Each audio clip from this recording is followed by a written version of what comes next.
कोल्हापूर अत्याचार प्रकरणी मनसे आक्रमक झाले। नराधमाच्या प्रतिकात्मक पुतळ्याला फाशी सुद्धा देण्यात आली। पुण्यातल्या नवले पूल चौकामध्ये आंदोलन करण्यात आलं। नराधमाला फाशी देण्याची मनसेची मागणी होती आणि यावेळी मनसेचे अनेक कार्यकर्ते सुद्धा यावेळी उपस्थित होते।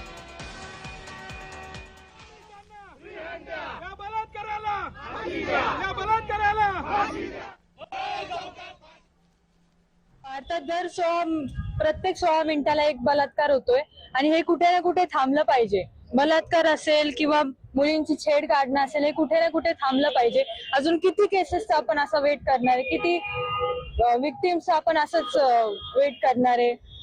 कुठे ना कुठे थांबलं पाहिजे।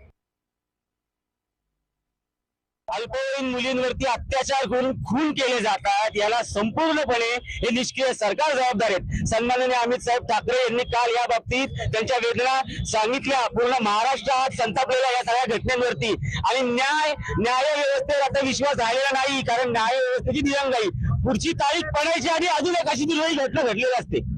मग या सगळ्याला काय अर्थ आहे? शेवटी अशा प्रकारच्या निर्दयी निष्ठुर लोकांना, अशा नराधमांना असं चौकात फाशी दिली पाहिजे।